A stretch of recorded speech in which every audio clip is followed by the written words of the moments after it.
큐.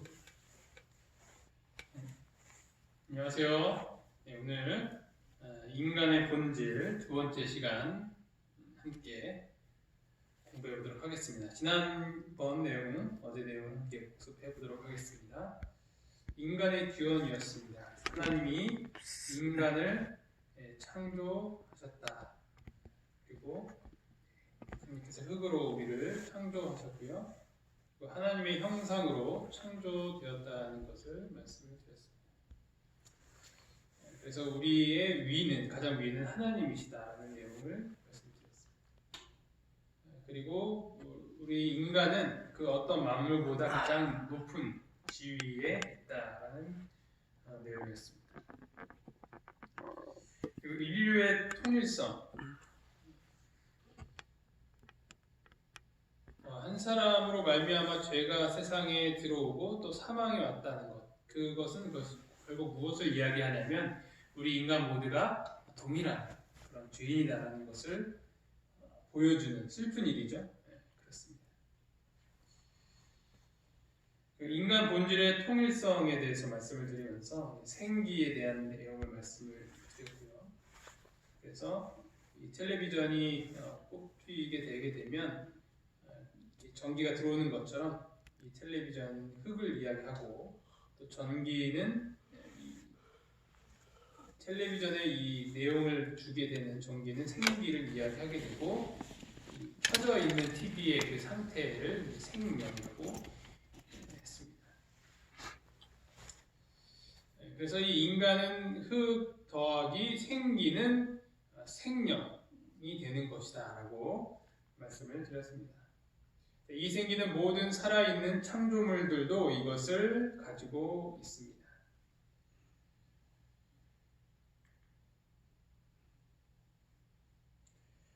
그래서 이 히브리어로 네페시 하야라는 것이 생명인데 수중동물, 파충류, 짐승들에게도 사용이 됐다는 것을 우리가 살펴보았고요. 숨쉬며 살아있는 존재로서의 인간 개체를 지칭한다라는 것이었습니다.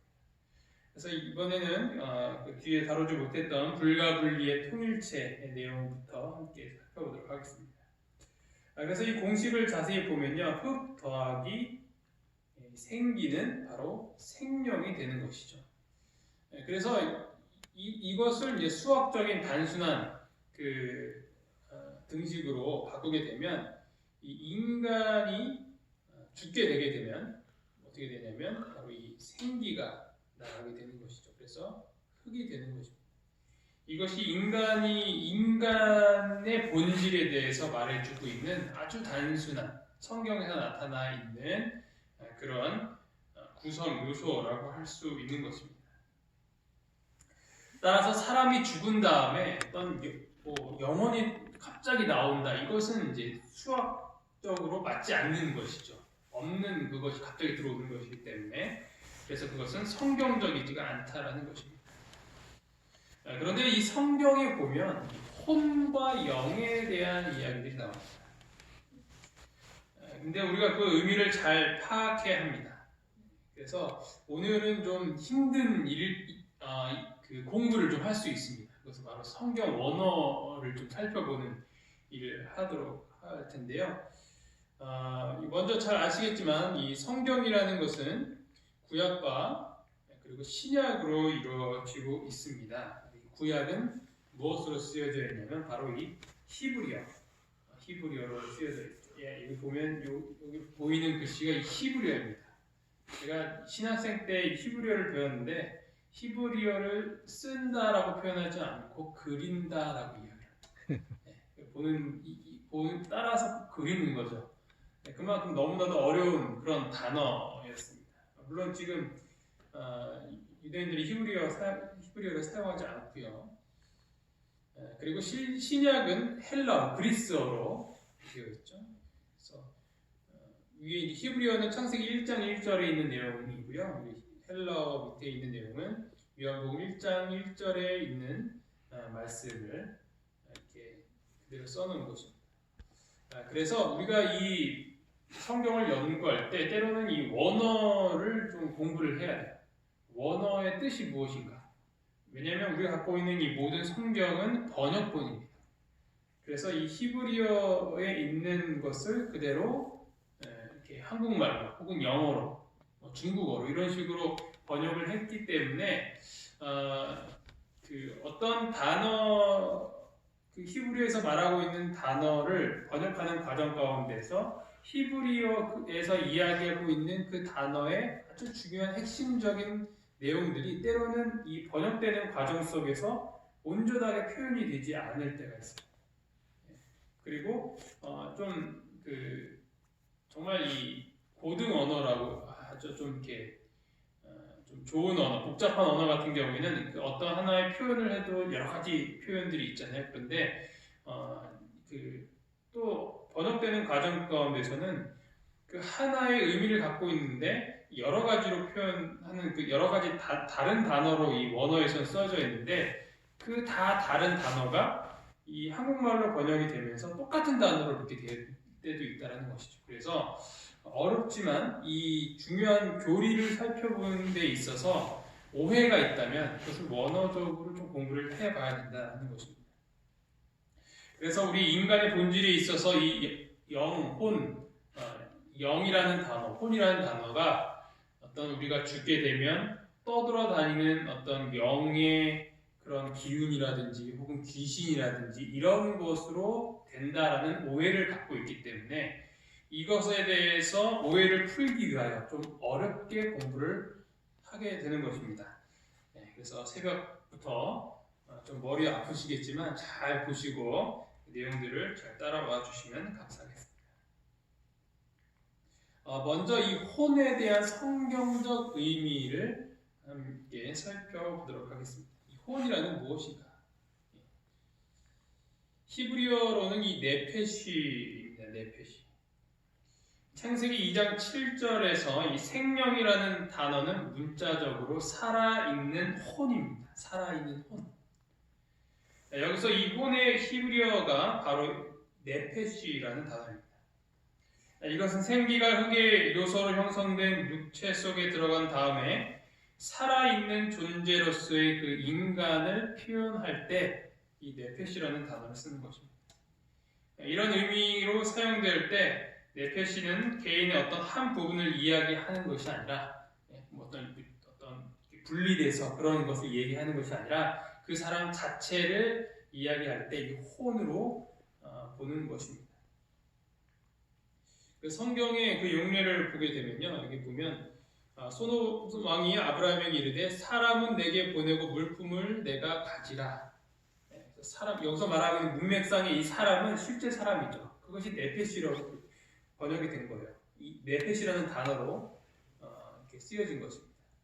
이스라엘 자손에게 이르라 남자나 여자나 사람들이 범하는 죄를 범하할 때도 역시 네페시를 설명하고 있고 시편에서도 이 사람이라는 단어를 네페시라는 단어로 하고 있습니다.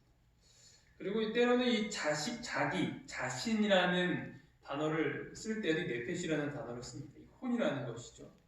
너희는 기는 바 기어다니는 것 때문에 자기를 가증하게 되게 하지 말며 라고 표현하고 있고 이사야에서도 그들은 구부러졌고 그들은 일제히 엎드러졌으므로 그 짐을 구하여 내지 못하고 자기들도 잡혀갔느니라.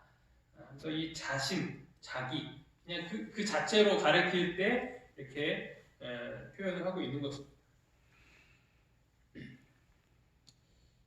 또한 이 네페시라는 이 혼으로 번역되어 있는 이 네페시라는 단어가 어떤 그 사람, 저, 그, 나 이런 3인칭, 2인칭 그 인칭 대명사로 관용어로 쓰일 때도 이렇게 쓰여지고 있습니다. 그것을 먹는 자는 여호와의 성물을 더럽힘으로 말미암아 죄를 담당하리니 그가 그의 백성 중에서 끊어지리라 했을 때 여기서 이 그가 했을 때 히브리어에서는 그 혼이 그의 백성 중에서 끊어지리라고 되어 있습니다. 생략이 되어 있는 부분인데 이 혼도 역시 그 사람을 가르칠 때도 네페시라는 단어가 있고 그러므로 스스로 조심하라 라고 할 때도 이 네페시라는 단어를 쓰고 있습니다. 많은 사람이 나를 대적하여 말하기를 할 때도 역시 네페시라는 단어를 쓰고 있습니다. 또한 이것은 소망, 식욕, 어떤 정욕 이런 것을 표현할 때도 하고 있습니다. 내 이웃의 포도원에 들어갈 때에는 마음대로 그 포도를 배불리 먹어도 되느니라 하실 때 이 마음대로, 내키는 대로 이런 뜻으로도 네페시라는 단어가 쓰였고요. 음식을 탐하는 식욕 이런 표현도 네페시라는 것입니다. 또한 그 마음이 깊이 이렇게 사모하는 그런 마음을 표현할 때도 네페시라는 것을 내 마음으로 사랑하는 자야 이 아가에서 표현할 때도 이것이 네페시라고 써져 있습니다. 그의 뜻대로 어떤 자기 의지 그런 것을 이야기할 때도 네페시라고 하고 있고요. 그들의 마음대로 하고 있고 그리고 이 사체 민수기에서 이야기하고 있는 이 죽은 시체 그런 것을 말할 때도 네페시라고 하고 있어요. 그러니까 만약에 이 네페시 혼이라고 되어 있는 이 네페시라는 단어가 뭐 우리가 오해하는 그런 떠돌아다니는 영혼이라고 생각을 했다면 굉장히 우리가 잘못 알고 있다는 거죠. 이 네페시라는 단어가 그런 것에는 결코 쓰인 적이 없다라는 것입니다. 주검, 시체 이런 것으로 이제 네페시라는 단어를 사용하고 있습니다. 그래서 이 히브리어로 네페시라는 단어가 우리말로 혼으로 번역이 되어 있는데 그냥 그 사람 여러 가지들을 봤을 때 그 사람 자체를 이야기한다라고 우리가 볼 수 있는 것입니다. 그 다음에 신약 성경에서는 이 혼이라는 단어가 이 헬라어로 무엇인가 그것은 푸시케입니다. 역시 네페시라는 구약에서 이 히브리어의 네페시와 유사한 용법을 가지고 있습니다. 둘째 천사가 그 대접을 바다에 쏟음에 바다가 그 곧 죽은 자의 피같이 되니 바다 가운데 모든 생물 살아있는 그런 생물 할 때도 이 푸시케라는 단어를 썼고요. 어떤 목숨, 아기의 목숨을 찾던 자들이 죽었느니라 할 때 이 목숨도 푸시케라고 되어 있고 그러므로 내가 너에게 이르노니 목숨을 위하여 예수님께서 말씀하셨죠. 너의 목숨, 생명을 위하여서 무엇을 먹을까 무엇을 마실까 염려하지 말라 했을 때도 이 목숨이라는 단어가 푸시케 그러니까 혼을 위하여 무엇을 먹을까 마실까 염려하지 말라 이렇게도 번역이 될 수 있다는 거예요. 근데 문맥상 이것이 목숨이기 때문에 푸시케를 이렇게 바꿨다는 것입니다.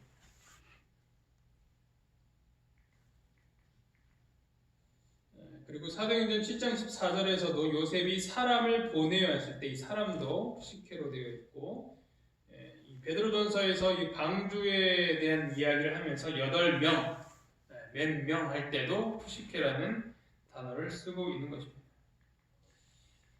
역시 또 마음, 한뜻, 감정 이런 것을 이야기할 때도 역시 푸시케라는 단어를 쓰고 있습니다.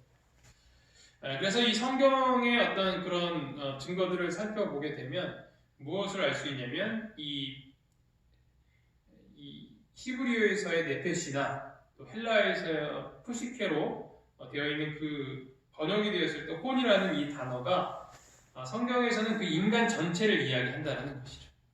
그냥 그 사람 자체, 내 마음, 내가 하고 싶은 것, 내 뜻 이런 모든 것을 할 때 이렇게 사용을 했지 결코 어떤 떠돌아다니는 그런 희한한 그런 영의 존재로 표현하고 있지 않다라는 것입니다. 그러나 이 표현들은 인간의 그 두 개 구별되는 별개의 어떤 그 전혀 다른 것으로 표현하고 있지 않고 그냥 한 사람 그 자체로 설명을 하고 있는 것입니다. 혼은 육체와 떨어져서 결코 의식을 갖고 있는 어떤 개별적인 그런 것으로 나타나고 있지는 않습니다. 그 다음에는 이제 영의 그 성경적 의미. 이 영이라는 단어는 또 무엇인가? 혼이 있었고 영어는 soul인데 영은 스피릿. 제가 잘못 썼네요. 스피릿인데 스펠링 틀렸습니다. 죄송합니다. 자, 혼으로 번역된 히브리어 네페시가 개인 혹은 이 개성 그 자체를 이야기하고 있는데 이 영으로 번역된 히브리어는 개인의 존재의 필수적인 힘, 호흡, 어떤 그 정신, 에너지 이런 것을 이야기할 때 이 영이라는 것을 표현하고 있습니다. 히브리어로는 루아흐인데요. 이것이 여기서도 보면 다 동일한 호흡이 있어 짐승이 죽음같이 사람도 죽음이 있을 때 이 호흡을 루아를 호흡으로 설명하고 있고, 사사기에서도 삼손이 그것을 마시고 정신이 회복됐다, 정신했을 때도 이 루아흐라는 말을 쓰고 있습니다. 우리가 듣자 곧 마음이 녹았고 너희로 말미암아 사람이 정신을 잃었나니 있을 때도 이 루아흐, 영이라는 것을 이렇게 이 단어에서는 이렇게 이야기하고 있습니다. 또한 기도원이 이 말을 하며 그때 그들의 노여움, 어떤 화가 치밀어 오르는 것, 그것을 또 루아흐라고 쓰고 있고요. 내가 그들에게 한 마음을 주고 그 속에 새 영을 주며 했을 때 어떤 그런 도덕적인 마음, 어떤 새로운 마음을 이야기할 때도 이 루아흐라는 단어를 쓰고 있습니다. 한나가 대답하여 이르되 내 주여 그렇지 아니하나이다. 나는 마음이 슬픈 여자라. 마음, 그 이야기 아시죠? 기도하러 올라갔다가 술 취했냐라고 오해를 샀던 그런 한나가 자신의 마음을 이야기할 때 루아흐라고 하고 있습니다. 또한 여기 전도서에서도 호흡이라고 설명하고 있고 시편도 그렇게 이야기하고 있습니다. 또한 이사야 63장 10절에 보면 이 성령, 그들이 반역하여 주의 성령을 근심하게 하였으므로 했을 때 이 성령도 무엇으로 표현하고 있냐면 루아흐라고 되어 있다는 거예요. 따라서 이 히브리어 루아흐가 우리말로 번역될 때 영어로 되어 있는데, 그 내용들을 보면 어떤 그 정신, 호흡, 이런 어떤 그 사람을 움직이고 또 살아가게 하는 데 있어서 어떤 에너지 같은 그런 것으로 표현할 때 루아흐라고 쓰고 있습니다. 또한 이 헬라어로는 푸뉴마인데요. 역시 비슷합니다. 육신을 따르는 자는 육신의 일을, 영을 따르는 자는 영의 일을 생각한다. 그래서 어떤 그런 도덕적인 마음을 이야기하고 있고요. 고린도전서 4장 20절에서도 온유한 마음으로 할 때 푸뉴마를 썼고, 디모데후서에서도 하나님이 우리에게 주신 것은 두려워하는 마음이다. 그때도 이 마음도 푸뉴마로 되어 있습니다. 갈라디아서 6장 1절에도 너희는 온유한 심령으로 그러한 자를 바로 잡으라 했을 때도 그렇고요. 예수께서 큰 소리로 불러 이르시되 아버지 내 영혼을 아버지 손에 부탁하나이다 했을 때 이 영혼이라는, 그래서 여기서 이제 이 문장을 영혼이 어떤 그런 죽으면 이렇게 떠돌아다니는구나라는 시각을 갖고 이 성경절을 읽으면 그렇게 보이는 거예요.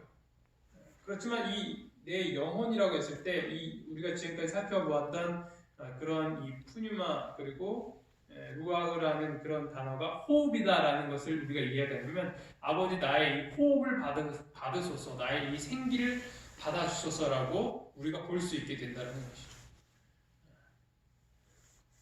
사도행전 7장 59절에서도 스데반이 뭐라고 이야기하냐면 주 예수여 내 영혼을 받으시옵소서. 그래서 내 호흡을, 내 어떤 그 생명을 받으시옵소서라는 뜻으로 이 푸뉴마라는 단어를 썼다라는 것입니다.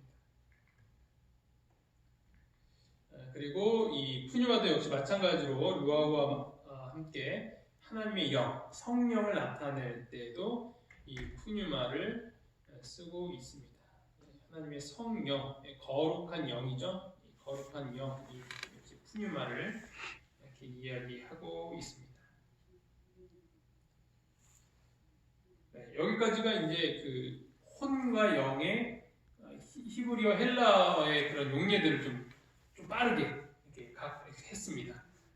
좀 어려웠지만 우리가 알 수 있는 결론은 무엇이냐? 그것은 우리가 영이나 혼이나 이런 것들이 어떤 그 사람의 어떤 새로운 그런 영혼이나 또 그런 것으로 설명을 하고 있는 것이 아니라 그냥 그 사람 자체 혹은 그 사람 마음, 그런 것들을 이야기할 때 그렇게 설명을 하고 있는 것입니다. 그래서 이렇게만 이해를 하시면 될 것 같습니다. 불과 분리의 통일체에서 이제 세 번째 육체, 혼, 영의 통일체입니다.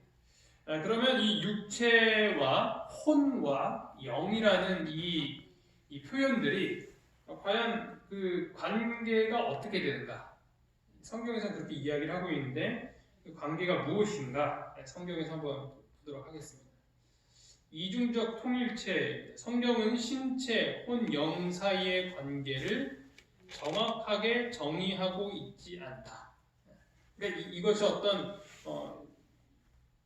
원래 이 육체, 혼, 영 이것들이 그냥 그 사람 전체를 다 나타내주고 있기 때문에 이것이 어떤 구별된 딱 여기서 여기까지는 몸이고 이것이 혼이고 영이다 이렇게 정확하게 하고 있지 않다는 거죠. 이건 이렇게 혼합해서 사용하고 있어요. 육체든 혼이든 영이든 그 사람을 가르칠 때 사용하고 있기 때문에 그것을 정확하게 이야기하고 있지는 않습니다.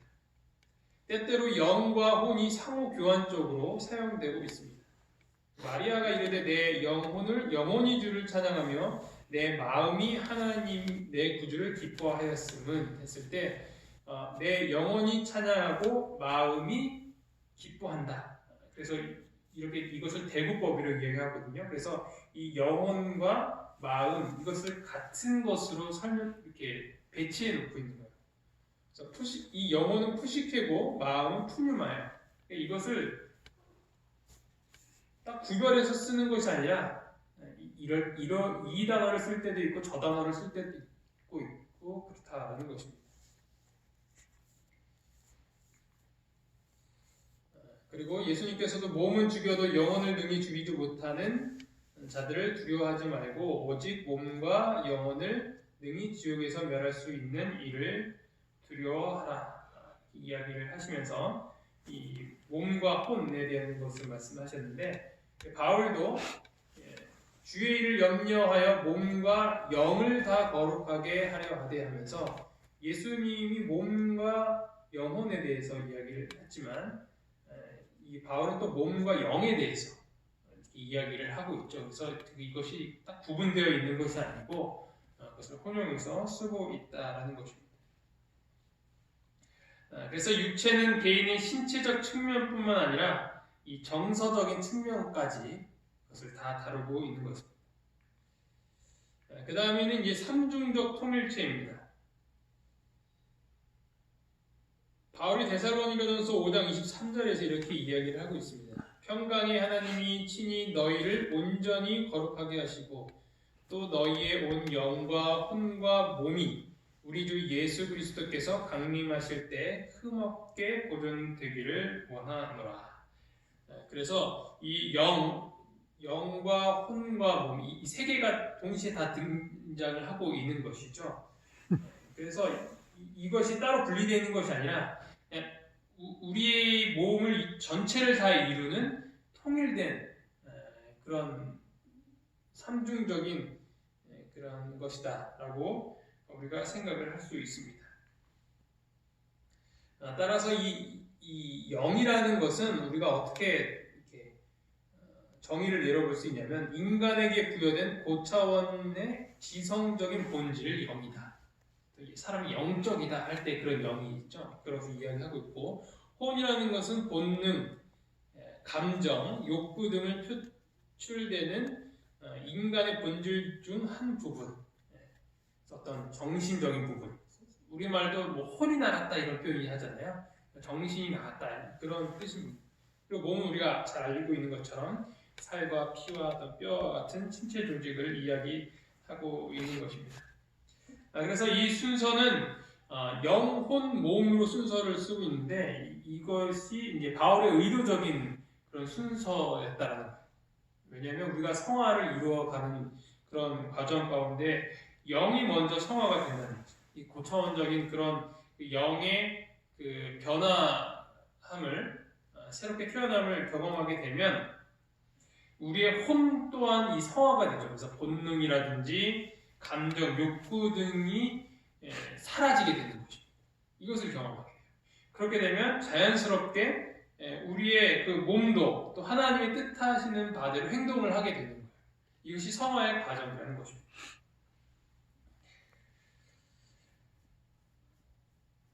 생각하는 것이 올바르게 된다면 나의 몸도 역시 하나님의 뜻하시는 바에 맞는 행동을 하게 될 수 있는 것입니다. 따라서 이 성화라는 과정은 내가 노력하고 개선해서 이루어지는 것이 아니라 하나님께서 위로부터 우리가 다시 태어나게 하는 영의 그런 거듭남을 먼저 체험하는 것이 일어나야 된다라는 것입니다. 그것이 바로 거듭남, 성화라는 것이죠. 우리의 몸부터 막 고행을 하고 막 이렇게 하고 싶지 않은 것을 막 허벅지를 찔러가면서 거기서부터 거듭남이 시작되는 것이 아니라 영적인 부분이 거듭나야 우리 정신도 거듭나게 되고 자연스럽게 우리 몸도 그것이 실어지게 되는 것이죠. 이것이 성화의 그 과정의 모습을 이 바울이 데살로니가전서 5장 23절에서 그 순서대로 이렇게 배치를 해 놓았다라는 것입니다. 플라시보 효과라는 것을 아십니까? 플라시보. 라틴어 단어로 나는 기쁠 것이다 입니다. 이것은 이제 가짜 약을 의미하는 것이죠. 실제 약효가 없는 가짜 약을 먹어도 환자가 이 약을 먹으면 내가 병이 나을 수 있다라는 믿음이 있으면 그 약의 효과가 생긴다는 거예요. 플라시보 효과라는 것이죠. 의사가 그냥 평범한 비타민을 주면서 이 약은 당신을 분명히 낫게 해줄 아주 정말 엄청 비싼 특효약입니다 라고 이야기를 하면 그 사람이 그것을 먹고 그런 내 마음을 갖게 되고 실제로 그런 효과가 일어날 수 있다는 겁니다. 그와 반면에 이 플라시보 효과와 반대되는 개념이 있는 것이 무엇이냐면 노시보 효과예요. 노시보 효과. 뜻은 역시 라틴어로 나는 해를 입을 것이다.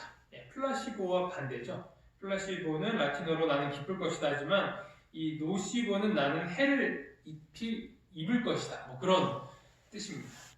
예를 들어서 의사가 환자에게 유감입니다. 이번 달을 넘기기 힘들 것 같습니다. 그러면 멀쩡한 사람도 건강하던 사람도 갑자기 이렇게 몸이 안 좋아지기 시작하는 것이죠. 이것이 바로 노시보 효과라고 하는 것입니다. 이에 대한 예들이 많이 있지만 간략하게 여기까지만 말씀을 드리도록 하겠습니다. 그래서 우리가 이 플라시보와 노시보 효과를 통해서 알 수 있는 것이 무엇이냐? 그것은 몸과 마음이 항상 연결이 된다는 거예요. 이것이 분리되는 것이 아니라 몸에 그런 것들이 마음에 영향을 주게 되고 마음에 갖고 있는 것들이 몸에 영향을 주게 된다는 것이죠. 그래서 마음이 건강하면 몸도 건강해지지만 또한 이 몸이 건강하지 못하게 되면 또 마음이 또 이렇게 우울해지고 그럴 수 있다는 것입니다. 우리가 다루고 있는 이 영과 혼과 몸도 마찬가지라는 것이죠. 이것들은 서로 연결되어 있으며 분리되는 것이 아니다라는 것입니다. 육혼형의 통일체, 불과 분리이며 이 공감적인 통일체라는 것입니다. 제가 잘못 썼네요. 이 공감적인 통일체입니다. 공감적인 통일체.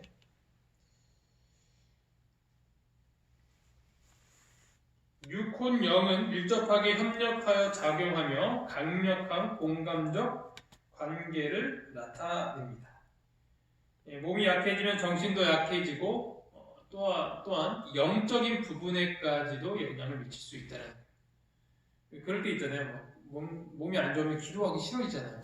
그런 것입니다.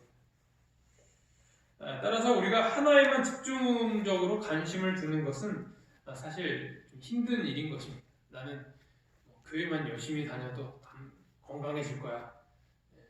혹은 나는 먹는 것만 잘 먹으면 행복해질 수 있어. 그런 극단적인 것은 위험할 수 있다는 것입니다. 기능 상호 간에 영향을 끼치기 때문에 최적의 상태에 둬야 하는 것입니다. 어느 것 하나라도 소홀해서는 안 되는 것입니다. 아무리 영적으로 올바르게 서 있으려고 해도 육체적인 건강이 올바르지 못한다면, 그것이 서 있지 못한다면 우리가 마음이 우울해질 수 있고 심지어는 영적인 부분까지 해를 입힐 수 있게 되는 것입니다. 아무리 건강한 사람이라도 마음의 상처를 입게 되면 교회 나아가기가 싫어지게 되는 그런 예와 같은 것이겠죠. 그래서 데살로니가전서 5장 23절의 말씀처럼 예수님께서 오실 때까지 우리의 영과 혼과 마음을 흠없게 보존하게 되기를 주님의 이름으로 기도합니다. 아멘. 사회적 거리 두기가 2주 더 연장이 되었습니다. 지난달 22일부터 시작된 이 운동은 이번 달 19일까지 가게 되면 총 4주간 이어지게 되는 것입니다. 몸도 마음도 지쳐가고 있습니다. 하지만 더욱더 큰 문제는 우리의 영성도 문제가 생기고 있다는 것입니다. 이럴 때일수록 우리가 더 열심을 내어야 할 것은 무엇일까요? 사실 우리의 몸과 마음을 다시 복귀시키기에는 힘든 상황입니다. 왜냐하면 나갈 수 없고 돌아다닐 수 없고 갇혀 있어야 하는 그런 물리적인 한계에 부딪히기 때문입니다. 그냥 예를 들면 사회적 격리를 해야 되는데 격리 조치를 받았는데 돌아다니면 벌금을 내야 돼요. 그런 상황 가운데서 우리가 할 수 있는 일은 무엇입니까? 그것은 바로 하나님과 나와의 개인적인 관계를 더욱더 발전시키는 것이라 할 수 있습니다. 우리의 영적인 부분이 더욱 건강해진다면 그것을 통하여 우리의 몸과 마음도 덩달아서 건강해지고 또 활기가 있게 될 것이라는 희망이 있는 것입니다. 사회적으로는 거리를 두지만 영적으로는 더욱 가까워지는 시간이 되기를 간절히 바랍니다. 우리 모두 함께 이 고난의 시간이 하루속히 지나갈 수 있도록 열심히 기도하며 또 하나님과의 개인적인 관계를 더욱 돈독히 이룰 수 있는 우리 모두가 되기를 간절히 바라면서 말씀을 마치도록 하겠습니다. 기도하시겠습니다. 하늘에 계신 하나님 아버지, 오늘 저희에게 또 귀한 말씀을 주셔서 감사합니다.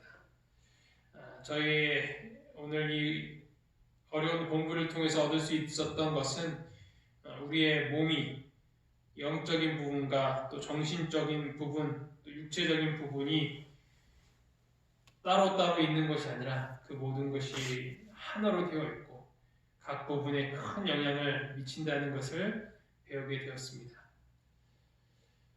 코로나19 바이러스로 인하여서 저희의 몸과 마음이 점점 안 좋아져 가고 있는 상황입니다. 그리고 교회에 가서 함께 말씀을 나누고 찬양을 하며 교제하지 못하는 이 상황 때문에 저희의 영적인 부분도 점점 큰 손해를 보고 있는 상황입니다. 이럴 때일수록 저희가 더욱 정신을 차리고 하나님으로부터 오는 그 말씀을 더 마음속에 깊이 새기면서 하나님과의 그 개인적인 관계들을 더욱 친밀하게 이룰 나아갈 수 있도록 주님께서 인도하여 주시옵소서. 앞으로 저희가 이 새벽 기도에 이 말씀을 듣고 또 하루 종일 또 말씀을 묵상을 하면서 저희가 더욱 하나님과 가까워지기를 원하오니 저희와 함께하여 주시옵소서. 이 모든 말씀 예수 그리스도의 이름으로 간절히 기도합니다. 아멘.